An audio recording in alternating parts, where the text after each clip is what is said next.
नमस्ते दोस्तों एंड नमस्ते एंड वेलकम शिल्पी जी। नमस्ते। चलिए, अब शिल्पी शाह के बारे में बता दूं। शिल्पी शाह जी एक स्कूल टीचर हैं एंड सोशल एक्टिविस्ट है, जो कि स्ट्रीट्स में लेस फॉर्चुनेट बच्चे जो होते हैं उनके लिए सराहनीय कार्य कर रही है। ऐसे बच्चों को जो स्कूल अफोर्ड नहीं कर सकते, जो एक टाइम का खाना अफोर्ड नहीं कर सकते, उनके लिए डेली बेसिस पे उनकी संस्था शिल्प सृजन संस्था डेली बेसिस पे जाके उनके लिए खाना खाना प्रोवाइड करती है, उनको एजुकेशन प्रोवाइड करती है और काफ़ी सराहनीय कार्य कर रही है। आपके कार्य को राजस्थान गवर्नमेंट और नेशनल ऑर्गेनाइजेशन की तरफ से रिकॉग्नाइजेशन भी मिला और आपके अवार्ड्स की एक बहुत बड़ी लंबी लिस्ट है। मैं कुछ अवार्ड्स के बारे में जरूर बताऊंगी। In 2016, Women Empowerment Award from National Award in Haryana. In 2016, Pride of Women National Award in Delhi by Agman Group. In 2017, Best Teacher Award by Rajasthan Education Department. In 2017, Women of the Future Award. In 2017, Swami Vivekanand Shiksha Ratna Award in Chittorgarh. In 2017, Women Achievement Award by Jain Mahasabha Jaipur. In 2017, Top 50 Icon Award in Mumbai. In 2018, Republic Day Best Teacher Award by District Collector in Chaugan Stadium, Jaipur. Lastly, Pride of Rajasthan Award. शिल्पी जी, कैसा लगा जब pride of Rajasthan कहा गया आपको? No doubt अच्छा लगता है कि प्राउड फील भी होता है कि हाँ हम कुछ कर रहे हैं, इसलिए हमें ऑनर किया गया। और ऐसे बहुत सारे लोग हैं जो कर भी रहे हैं और वो भी वेटिंग है अभी तो उनका कि उनको भी मिल जाए। तो मैं खुश हूँ इस बात से कि जो भी कर रहा है उनको ऑनर मिलना चाहिए। बिल्कुल। Even we are proud of you Shilpi ji, because thank you. आप सिरोही की बेटी है एंड मैं भी सिरोही से बिलोंग करती हूँ, so we all are proud of you. आप बहुत अच्छा कार्य कर रही है और मैं जानना चाहूंगी कि आपको क्यों लगा कि आपको दूसरों के लिए कार्य करना है? आप क्यों शिल्पी शाह से शिल्प सृजन संस्था का तक का सफर जो है वो बताइए। सपना जी, वैसे तो ये एक बहुत लंबी कहानी है, लेकिन 4 साल पहले, वैसे मैं बाय प्रोफेशन टीचर भी हूँ, तो हम्म। मुझे मेरा अक्सर है ना ऐसी बस्तियों से गुजरना होता था जहाँ पे इस तरह के कच्ची बस्तियां या इस तरह के जो अंडर प्रिविलेज चिल्ड्रंस हैं वो ओके।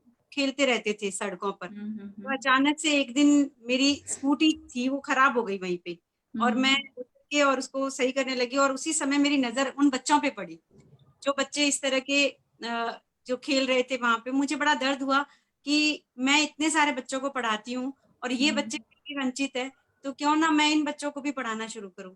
कभी कभी देखती थी बिल्कुल। कि वो बच्चे, जब मेरा बेटा स्कूल जाया करता था तो उनकी जो गाड़ी आती थी उसके पीछे घूमते थे या लटकते थे, तो मुझे लगा कि इन बच्चों का कोई भविष्य नहीं है, क्यों ना मैं इन बच्चों के साथ में अलग से इनको पढ़ाना शुरू करूँ, इनके अंदर इंटरेस्ट क्रिएट करूँ।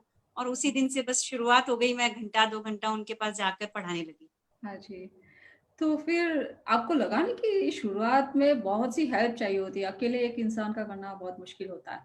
तो क्या आपको लाइक गवर्नमेंट की हेल्प मिली या किसी आई मीन?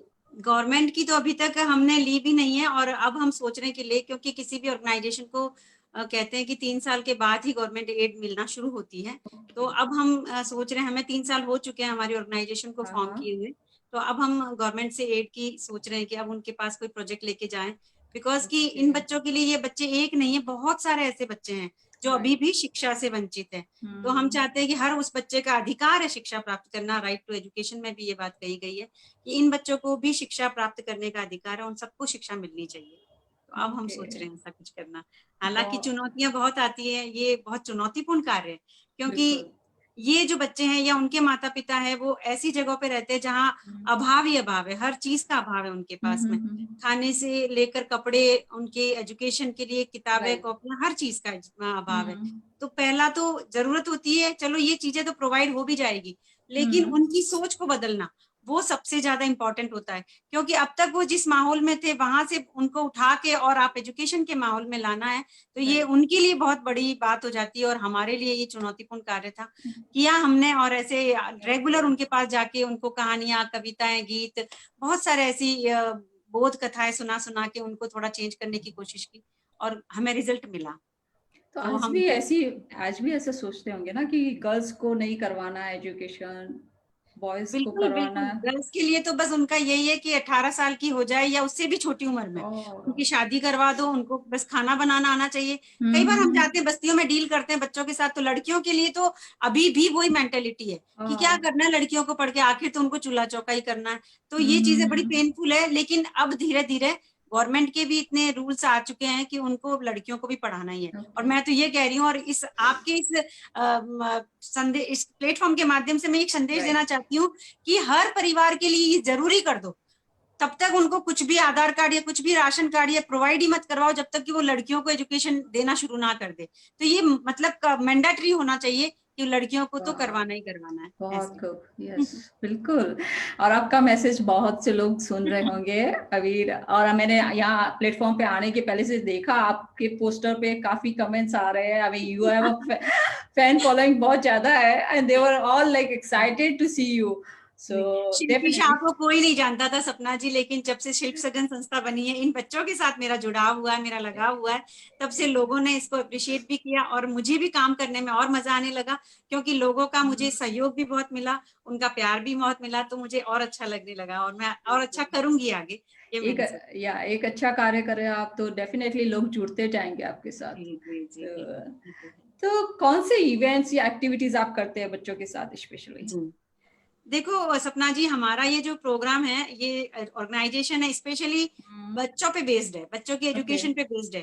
मतलब 70% तो हम बच्चों के लिए ही काम करते हैं, अदर देन 30% में हम उन लड़कियों के लिए काम करते हैं जो अब पढ़ तो नहीं सकती है, क्योंकि अब उनकी एज हो चुकी है, तो उनकी रेगुलर स्टडी नहीं हो सकती है, तो उनके लिए हम रोजगार उपलब्ध करवाते हैं।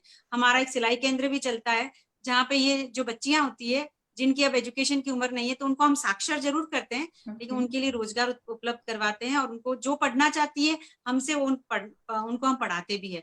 तो ओके, इनके अंदर हम एक्टिविटीज वो करते हैं जो कम्प्लीटली बच्चों पे बेस्ड हो। आई मीन हम लोग बच्चों की साइकोलॉजी के साथ डील करते हैं, उन्हें क्या अच्छा लगता है।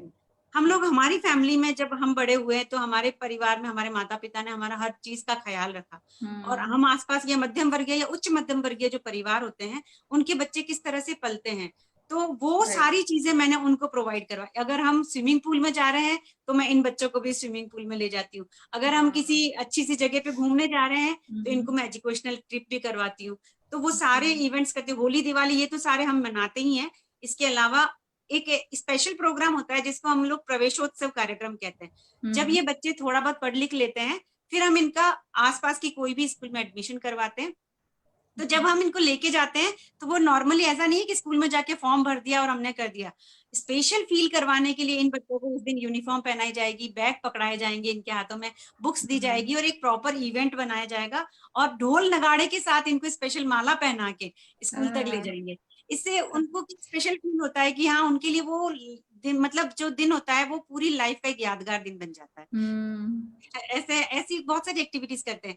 एनुअली हम एक ऐसा प्रोग्राम करते हैं, क्योंकि हम देखते हैं कि जो इंग्लिश मीडियम स्कूल्स हैं या और भी स्कूल्स हैं, उन स्कूल में सबके एनुअल फंक्शंस होते हैं, लेकिन इन बच्चों का क्या एनुअल फंक्शंस नहीं हो सकता। तो हमने एक एनुअल डे इनके लिए बनाया, जिनमें इन हाँ, हाँ, बच्चों को स्पेशली मेन स्ट्रीम हाँ, में लाने के लिए हमने एक स्टेज प्रोवाइड करवाया, जहां पर ये आपने देखा होगा, इनमें हुनर तो बहुत होता है, आपने राइट, सड़क किनारे नाचते गाते बच्चों को देखा होगा, बिल्कुल, लेकिन मैं चाह रही थी कि इनको स्टेज मिले, तो हमने एक स्टेज प्रोग्राम इन लोगों के लिए ऑर्गेनाइज करवाया, और वो हमारा एक एनुअल डे बन गया। तो हम ओके, तीसरा साल है कि हम लोग करने जा रहे हैं नेक्स्ट फेब हाँ, में हाँ। इन बच्चों के लिए। Yes. तो वो कैसे रिस्पॉन्सिव होते हैं, मतलब वो खुद भी चाहते हैं कि हम हमारा यस, इन बच्चों एजुकेशन भी में हो जी आगे? बिल्कुल बिल्कुल, हाँ, एजुकेशन हाँ, तो हम लोग एवरी डे हम 2-3 घंटे इन बच्चों को पढ़ा रहे हैं, और हम्म, हमारे पास वॉलंटियर्स भी बहुत आते हैं। ये जो न्यू जनरेशन है, यंग जनरेशन है, ओके, इनको बहुत अच्छा लगता है सोशल वर्क करना। तो ये अच्छा, लोग हाँ, स्पेशली हमसे जुड़ते हैं और हमारे पास इन हाँ, बच्चों को पढ़ाने के लिए आते हैं। हाँ, हाँ, जिसको जैसी भी इंटरेस्ट हो, जिसको कि आर्ट एंड क्राफ्ट में है, जिसको डांसिंग में है, जिसको म्यूजिक में है, जिसको पढ़ाने में है, वो सब अपने अपने हम्म, इंटरेस्ट के अकॉर्डिंगली इन बच्चों के साथ डील करते हैं, और वो यहाँ पढ़ाने आते हैं हमारे पास में। हम्म, ये तो हमें एक सहयोग मिलता ही है उन लोगों से। ओके, दूसरा, और भी जो दूसरे लोग हैं, जो समाज के अच्छे लोग हैं, हम्म, उनसे जब हम ये बात करते हैं, तो कहीं ना कहीं उनका भी हमें सपोर्ट मिलता है, तो हम लोग स्टेज प्रोग्राम अच्छा, करवाते समय उनका सपोर्ट लेते हैं। हाँ, हाँ। आप कुछ अवेयरनेस रेज करते हैं, कुछ रिजॉल्विंग सोशल इश्यूज पे काम करते हैं, वो क्या एग्जैक्टली?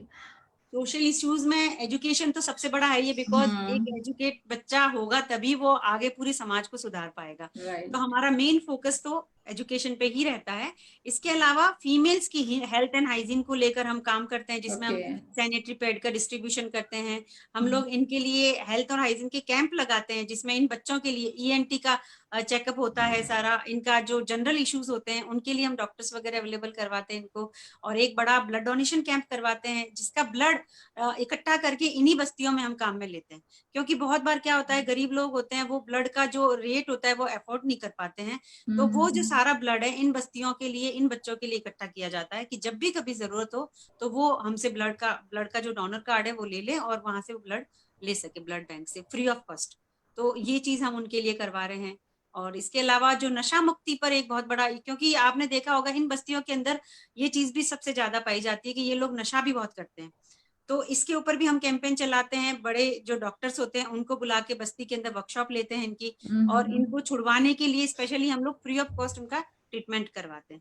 जो भी आदी हो चुके हैं शराब के या और किसी ड्रग्स के, या तो इन लोगों को हम छुड़वाने की कोशिश ये नशा ये सबसे बुरी चीज है। बहुत बुरी चीज है। सबसे यस क्योंकि बहुत सारी औरतें हमारे पास रोते हुए आती है कि हमारे पति ने मतलब पीकर मारा, या जो भी इनके घर में होता है। पीने से बहुत सारे नुकसान होते हैं, मतलब घर की शांति तो भंग होती ही होती है, पैसे का नुकसान, हेल्थ का नुकसान। तो इस तरह से हम लोग फिर उनको अवेयर करते हैं कि ऐसा मत करो। फिर हम उनकी काउंसलिंग करते हैं। बहुत सारे परिवारों की हमने काउंसलिंग की, और काउंसलिंग के माध्यम से भी वो काफी सुधार हुआ। ओके तो कोविड-19 में भी आपने अपनी अपनी परवाह न करते हुए आगे गए, आपने काफी हेल्प किया, काफी रिलीफ वर्क किया आपने। तो क्या क्या था एग्जैक्टली वो सब? कोरोना जब स्टार्ट हुआ था मार्च के टाइम पे, तो हर लोग मतलब डरे हुए थे, पता नहीं क्या हो गया। और उस वक्त तो केसेस भी कम थे, लेकिन भय बहुत ज्यादा था, और वो होना जरूरी भी था। क्योंकि जिस तरह से कोरोना से डेथ हो रही थी, और वो बड़ी मतलब मुश्किल घड़ियां थी सबके लिए। मजदूर एक जगह से दूसरे माइग्रेट कर रहे थे, आ रहे थे, जा रहे थे। तो बहुत सारी फैमिलीज आई भी, तो उन लोगों, और रोजगार नहीं रहा, लोग जॉबलेस हो गए लोगों, क्योंकि ये सारी लेबर क्लास होते हैं और इनके पास जॉब ही नहीं था। तो डेली बेसिस वाले लोग होते हैं, सुबह कमाते हैं, शाम को खाते हैं। और ऐसे में जब जॉब ही नहीं रही, काम ही नहीं रहा, तो इनके पास खाने की मुश्किलें बहुत ज्यादा बढ़ गई।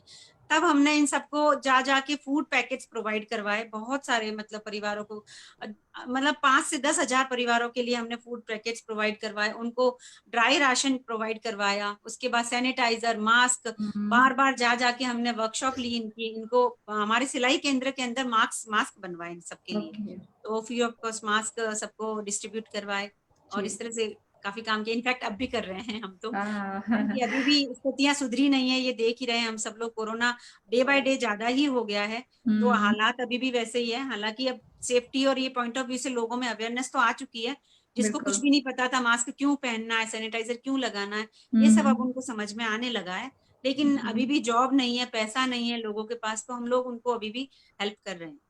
तो सारा फंड कहाँ से आता है फिर? लोग देते हैं? इस कोरोना में सबसे अच्छी बात ये रही कि बहुत सारे समाज सेवी बाहर आए, दानदाता बाहर आए।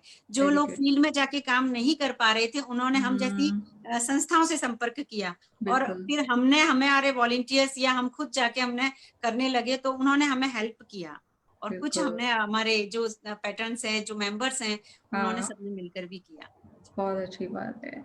और आप एनवायरनमेंट पे भी काफी काम कर रही है, तो वो क्या है एग्जैक्टली? ये भी हमारे एक एजेंडे का रहता है कि हम लोग एक साल में कम से कम 15 से 20 ऐसे कुछ प्रोग्राम्स करते हैं, जिसके अंदर हम सोसाइटी के लिए ही हमें करना है। तो उसके अंदर एक प्लांटेशन का भी काम होता है। तो बारिश जैसे शुरू होती है उससे कुछ समय पहले से हम शुरू हो जाते हैं। तो इस बार हमने 11,000 पौधे लगाए, और जहां जहां जरूरत थी, रोड साइड, पार्क, और भी फील्ड में जहाँ मंदिर का हो प्रांगण, या कहीं भी जहाँ भी जरूरत थी, हमें लगा कि यहाँ होने चाहिए, तो वहां हमने पेड़ पौधे लगाए, और 11,000 के आसपास इसका लगा। बहुत अच्छी बात है। आई मीन मैंने आपकी उस पे वेबसाइट पे देखा कि आपने लिखा है कि we care for the planet. That is good thing. Yes, कुछ ऐसे ही लोग उसका अलग अलग फॉर्म में बिल्कुल केयर कर रहे हैं, चाहे वो एनवायरनमेंट हो, चाहे एजुकेशन अवेयरनेस हो, चाहे फीमेल का वुमेन एम्पावरमेंट हो, किसी भी रूप में करना है पे आप काम कर रहे हैं, और बहुत तारीफिक लायक है। तो आपका विजन क्या है? आप क्या सोचते हैं कि कहाँ तक बच्चों को पहुंचाना है या विजन व्हाटएवर? तो यही है कि मेरे हाथ का हर बच्चा किसी मुकाम पे पहुंचे, लेकिन ये जी। उतना ही मुश्किल है जितना आसानी से बोल पा रही हूँ। तो मेरा ये है अभी फिलहाल तो कि मैं राजस्थान को शिक्षा के विहीन जो बच्चे हैं उनसे मुक्त कर दूं, हर बच्चे को शिक्षित करूं, हर बच्चे को शिक्षा मिले, इतना तो मेरा इस वक्त का है। और आगे देखो भगवान कितनी हेल्प करता है मेरी, या गवर्नमेंट से मुझे क्या क्या मदद मिलती है, बट कोशिश पूरी रहेगी। हाँ, और हाँ, जीते जी जितना हो सकता है उतना तो मैं करूंगी। तो ये मेरा बिल्कुल। विजन है कि हर बच्चे को शिक्षा मिले, हर बच्चा अपने पैरों पे खड़ा हो, चाहे लड़की हो चाहे लड़का हो, ताकि वो आत्मनिर्भर बन सके, यही मैं चाहती। जी बिल्कुल। आप अगर सोच रहे हैं इतना अच्छा काम, तो डेफिनेटली आपका पूरा होगा सपना। तो आप क्या सपना कहना की जब चाहते हैं? बात हो रही है तो ये सपना पूरा वैसे ही होना चाहिए। यस। डेफिनेटली यही दुआ है हमारी कि आप आगे बढ़ते रहिए और बच्चों को फायदा होता रहे। आप जी एजुकेशन, आप खुद जाके मेहनत करती है बच्चों पे इतना, आप खूब एजुकेशन किसी देती भी है देखो, उनको। मैं आपके प्लेटफॉर्म से एक बात और कहना चाहूंगी जी। कि अगर किसी बच्चे में आपको बदलाव लाना है तो उससे हम्म। जुड़ना बहुत जरूरी है। जब तक आप उससे जुड़ नहीं पाओगे, आप फॉर्मली बोलते जाओगे, बच्चा सुनता जाएगा, वो नहीं उसमें चेंज आएगा। जब तक कि आप उसको दिल से नहीं पढ़ाओगे, दिल से पढ़ाना बहुत जरूरी है, दिमाग से नहीं। क्योंकि बिल्कुल, जब तक बिल्कुल। आप उसके इंटरेस्ट के अकॉर्डिंग काम नहीं करोगे, वो नहीं सीख पाएगा आपसे। तो बेटर है कि आप हर बच्चे की साइकोलॉजी के साथ डील करो, हर बच्चे को हम्म। देखो कि वो चाहता क्या है। क्योंकि Yes. जरूरी नहीं है सारे बच्चे एक जैसे हो, किसी हम्म। में सीखने की कम लगन होती है, किसी में ज्यादा होती है, किसी का इंटरेस्ट म्यूजिक में होता है, किसी का इंटरेस्ट हम्म। आपको एकेडमिक में लगता है, तो आप उसके अकॉर्डिंगली उसको डील करो। ऐसा हम्म। नहीं है कि आप डांट डपट के बच्चे को काम करो। प्यार में बहुत ताकत है, प्यार से हर बच्चे को सुधार सकते हो आप। वाह। मैं तो इसी पे ही काम करना पसंद करती हूँ। तो क्या फन एक्टिविटीज करते हैं उनके साथ आप? फन, मेरे बच्चे अभी कल ही मुझे कह रहे थे, दीदी इस बार आप मुझे वहां नहीं ले गए, अम्यूजमेंट पार्क या हो गया, या इनको स्विमिंग पूल में जाना बहुत पसंद है। बिकॉज इन लोगों ने कभी पूल देखे ही नहीं थे, और राइट। शायद मैं ही इनके साथ जुड़ी, और उसके बाद मैं कई बार इनको पूल में ले गई। और हम्म। वहां उनको जाना पसंद है, कहीं घूमने ले जाओ आप बस में तो वो जाना पसंद है इनको। मैं यहाँ का जो जयपुर की जितने भी फेमस मॉन्यूमेंट्स हैं, वैसे ओके। तो ये देख नहीं पाते, हालांकि शहर के बच्चे हैं, लेकिन हम्म। मैंने एक बार ये इनिशिएटिव लिया था कि हर विजिटर्स जितने भी आते हैं बाहर जयपुर घूमने, वो सब हम्म। देख लेते हैं जयपुर को, लेकिन जयपुर का खुद का बच्चा नहीं देख पाता है, क्योंकि राइट। कहीं ना कहीं टिकट्स नहीं मिल पाते उनको, या वहां तक उनकी पहुंच नहीं होती है, या हम्म। उनके माता पिता उनको नहीं ले जा पाते हैं। हम्म। मैं 2 बस भर के उनको बकायदा वैक्स म्यूजियम, आमेरगढ़, जयगढ़, सारी चीजें उनको दिखा के लेके आई थी। तो ऐसी चीजें मुझे पसंद है। तो मैं बीच बीच में ब्रेक, हम लोग एजुकेशन पढ़ाई के दौरान ब्रेक ले लेके इनको कुछ ना कुछ करवाते रहते हैं। पूरे वीक हम्म। में एक डे हम ऐसा रखता है जो इनके साथ, इनके इनके लिए हमने खूब सारे टॉयज ला रखे हैं, वो हम्म। खेलते हैं। और ग्राउंड में जब हम फिजिकल एक्टिविटी करवाते हैं वो भी उनको बहुत पसंद है। तो खेल खेल में हम बच्चों को सिखाते भी हैं और ये सब करवाते बिल्कुल। तो उनके पेरेंट्स सपोर्टिव होते हैं, वो चाहते हैं कि हैं। हमारे बच्चे Exactly, आगे बढ़े? आप शुरू में तो नहीं था, शुरू में तो उनको हम्म। लगता था ये क्यों इन बच्चों को पढ़ा रही है, या हमारे बच्चे कचरा बीन कर लेकर आ रहे हैं तो हमारे लिए तो पैसों की मदद हो रही है, लेकिन ये जो हम्म। मैडम है ये इनको उठा के ले जाती है और पढ़ाने बिठाती है। हाँ। तो ये उनको बर्दाश्त नहीं था। लेकिन धीरे हम्म। धीरे मैंने उनकी सोच बदलनी शुरू की कि आपने अपनी जिंदगी तो खराब कर दी, लेकिन अब कम से कम इन बच्चों की मत करो। राइट, और राइट, फिर राइट। थोड़ा सा उनको गवर्नमेंट का, कानून का, पुलिस का डर भी दिखाना होता है, ताकि वो हम्म। बच्चों को कम से कम इस फील्ड में वापस ना धकेले और पढ़ाई के लिए भेजा करे। तो ओके। अब कम से कम थोड़ा सा हमें बेनिफिट हो रहा है। नई जगह पर जाकर काम करने में आज भी उतनी ही मुश्किलें हैं जो शुरू में मुझे इन फील्ड्स में आई थी, लेकिन धीरे हम्म। धीरे मैनेज हो जाएगा या होता रहेगा, ऐसा मैं हाँ, हाँ, सोचती हाँ। हूँ। क्योंकि अक्सर वहां पे वो लोग नहीं चाहते, कुछ उनके लीडर्स होते हैं, कम्युनिटी लीडर्स, हाँ, वो नहीं चाहते कि एजुकेशन आए। बिल्कुल सही ऐसा कह है। रहे हो आप, ऐसा हुआ है। और हाँ। हमारे साथ तो ऐसा हुआ था कि जिस बोर्ड पे मैं रोड साइड ही बोर्ड पे काम करने लगी थी, और उस बोर्ड हम्म। को तोड़ दिया गया, हम्म। बच्चों को पढ़ने ही नहीं देना था उनको। और वो कहते थे Okay। ये मैडम जो आती है तो आपको उठा के ले जाएगी, आपका किडनैप कर लेगी, हम्म। मतलब इस तरह से उनको भ्रमित किया जा रहा था। लेकिन फिर जब देखा कि मेरे मेरे मुझे ऐसा लगा मेरे प्यार में बहुत ताकत है, और जैसे ही मैं उन बच्चों के पास जाती, उनको बुलाती, चाहे वो टॉफी के बहाने आते मेरे पास, बुक्स के बहाने आते, किसी न किसी टॉय के बहाने आते, तो मैं भी इन सब चीजों को ले जाके उनको देती थी। तो इनसे वो खुश होते थे कि बिकॉज बच्चों को यही चाहिए, राइट, बच्चों को राइट। यही चाहिए, और बच्चों को प्यार मिलता था, और प्यार प्यार में फिर मैं उन्होंने उनको वापस अपना बना लिया, उनको भी बना लिया, उनके पेरेंट्स को भी बना लिया। तो दैट फिर इज अब ग्रेट। आते हैं मेरे पास। हाँ हाँ हाँ। ये है। तो आपको मतलब जो आपके फ्रेंड्स है या मे बी पड़ोसी या फैमिली, वो भी चाहते हैं कि हम लोग भी वॉलंटियर करें, आपके साथ ऐसे काम में हेल्प करें, आगे आए हम लोग सपना भी। जी, शायद आपको पता होगा, मेरे हस्बैंड की डेथ हो गई थी 3 साल पहले, 2 सो साल पहले, सॉरी। है ना? यस, सो तो सॉरी। मेरे हस्बैंड बहुत सपोर्टिव थे। आज मेरा बेटा मेरे को बहुत सपोर्ट करता है। इनफैक्ट वो मेरे से ज्यादा इसमें इन्वॉल्व हो गया, बिकॉज अभी कोविड की वजह से वो घर पर ही है। अदरवाइज तो वो लॉ कर रहा है एनएलयू से। तो अभी वो यही है, तो पूरा सपोर्ट करता है मुझे। मेरे एब्सेंस में वो ही जाता है बच्चों के पास में, उनको डील करता है। तो मुझे फैमिली से पूरा सपोर्ट मिला। मेरे पेरेंट्स, जब आपको पता ही, मैं एक रिलीजियस फैमिली से आती हूँ, मेरे एक ब्रदर ने बिल्कुल। दीक्षा भी ले रखी है। तो घर में, परिवार में शुरू से यही सीखा है, मानवता, लोगों की हेल्प करना। तो ये सब चीजें मुझे विरासत में मिली है, तो मुझे अच्छा लगता है ये करना। और पेरेंट्स और सब लोग मुझे सपोर्ट करते हैं, अच्छा लगता है। Okay, what about friends? Friends friends तो या बिल्कुल नहीं करते हैं, बिकॉज अभी तो पेरेंट्स दूर है मेरे से। तो यहाँ जो लोग हैं वो मेरे फ्रेंड्स ही है। फ्रेंड्स ही तो है। कहीं ना कहीं फ्रेंड्स इनडायरेक्टली, हालांकि हर कोई फील्ड में नहीं आ सकता। फील्ड में हाँ, काम करना अपने आप में बहुत बड़ी चुनौती है। हम एसी कमरों में बैठते हैं और वहां धूप में हमें खड़ा होना पड़ता है। तो बिल्कुल। नेचुरल है, बहुत सारे लोग नहीं आ पाते, लेकिन फिर भी मोरल सपोर्ट रहता है। और कई बार फाइनेंशियल सपोर्ट करते हैं वो हमें। ओके, तो मिलता है सपोर्ट, इनडायरेक्टली डायरेक्टली मिल जाता है। That is also great. या सपोर्ट किसी भी रूप में हो, किसी भी छोटा रूप में हो हो, बड़ा हो, बिल्कुल होना चाहिए। बिल्कुल होना सो चाहिए। यस। और मैं आप इस प्लेटफॉर्म के थ्रू सभी लाइक इस प्लेनेट के सारे बच्चों के लिए क्या मैसेज देना चाहेंगे? आप क्या? बच्चों के लिए तो मैं यही देना चाहूंगी कि बच्चों, खूब पढ़ाई करो, जी। खूब आगे बढ़ो, अपने से बड़ों के आदर करो और बुजुर्गों की सेवा करो, उन्हें कभी अकेला मत छोड़ो। क्योंकि उन्हीं के अनुभवों से हम शायद आगे बढ़ते हैं, उन्हीं की दुआओं से, उन्हीं के आशीर्वाद से हमें जो कुछ हमें चाहते हैं हमें मिलता है। तो दुआओं में कभी कमी मत रखो, दुआएं लो सबकी, और जी आगे बढ़ो, खूब पढ़ाई करो बस। जी, ठीक है। हर बच्चा अपने पैरों पे खड़ा हो, बस कभी हाँ भीख हाँ, मांगने की जरूरत नहीं पड़े उसको। ये बिल्कुल बिल्कुल। मैंने देखा कि आप जो छोटे बच्चे ढाबे पे, आप यस, शॉप्स पे काम करते हैं, उनको आप वहां से हटा हम के आप लोग उनको रेस्क्यू करते हैं, एग्जैक्टली रेस्क्यू करते हैं। उनको उनके पेरेंट्स से परमिशन लेते हैं और बताते हैं कि इन बच्चों से काम मत करवाओ आप, ये चाइल्ड लेबर के अंदर एक अपराध है, एक गुनाह है, और इसके अंदर आपको भी सजा हो सकती है। तब वो कहीं ना कहीं हमसे कन्विंस होते हैं, और फिर वो बच्चों को भेजते भी हैं।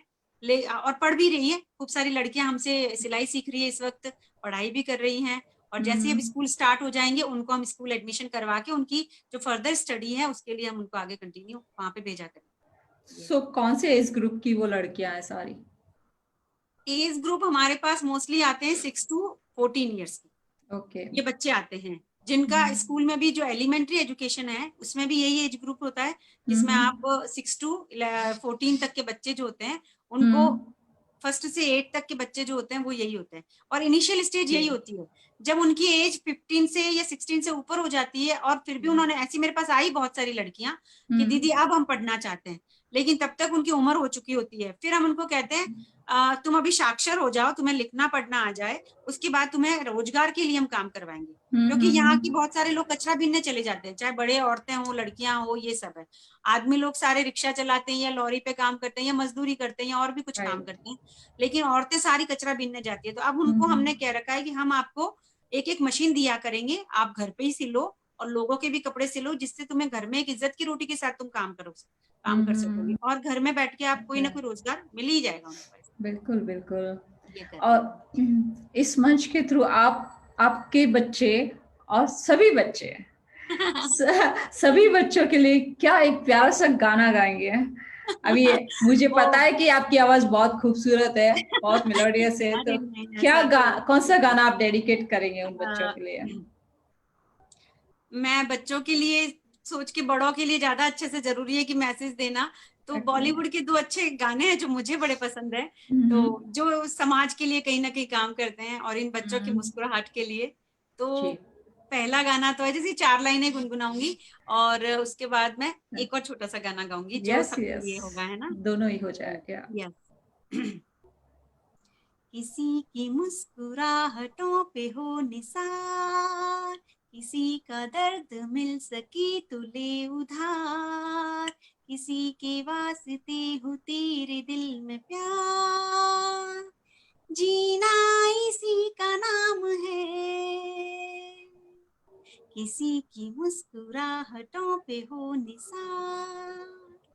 मतलब इस गाने में यही है कि आप बहुत अगर किसी की खूबसूरत। मुस्कुराहट पे निसार हो तो वाह, यही जीना है। जी, एक और छोटा सा 2 लाइन यस, गाऊंगी कि सूरज ना बन पाए तो बन के दीपक जलता चल, फूल मिले या अंगारे, सच की राहों पे चलता चल, सच की राहों पे चलता चल, दिल वो दिल है जो औरों को अपनी धड़कन देता है, जीना उसका जीना है, जो औरों को जीवन देता है। Very good. Madhuban. So thank you, बहुत ही खूबसूरत गाया आपने, बहुत ही खूबसूरत आवाज है आपकी। तो थैंक ठीक यू। है, it's it's an honour to have you here Shilpi ji. बहुत थैंक यू सपना जी, आपने मेरी आवाज को आपके प्लेटफॉर्म के माध्यम से, मेरे थॉट्स को, मेरे विचार को आपने लोगों तक पहुंचाया, उसके लिए बहुत बहुत धन्यवाद। आप ऑलवेज वेलकम है इस प्लेटफॉर्म पे। जब भी आपको लगे आप you want to give a message to public, आप ऑलवेज वेलकम है। और आपके कार्य, अभी आप बहुत सारे आपके अवार्ड्स आते रहे, आप प्राइड ऑफ नेशन हो जाए, हम यही दुआएं करेंगे। तो जी, और जब थैंक भी कभी आपको लगे कि आपके कार्य को हेल्प की जरूरत है, डेफिनेटली इस मंच के थ्रू आप मैसेज दे सकते हैं किसी को भी। जी, बिल्कुल। मैं यही मैसेज दूंगी सपना जी कि जो भी लोग सुन रहे हैं इस वक्त हमारी आवाज को, वो सब लोग कहीं ना कहीं अपने मतलब बिजी उनका शेड्यूल रहता है, उसमें तो थोड़ा सा भी समय निकाल कर अपने आसपास के जो भी बच्चे हैं, इस तरह के बच्चे आपको दिखें तो उनको जी, जरूर एजुकेशन तक पहुंचाए और उनको शिक्षित करने का प्रयास करें। Thank you. बिल्कुल, बिल्कुल। Thank you. शुक्रिया Shilpi ji for your thank you Sapna valuable ji. Time, and शुक्रिया to all the viewers. Thank you so much. फिर थैंक मिलते हैं यू। जल्दी। Yeah, thank you. Bye bye. Yeah. Bye.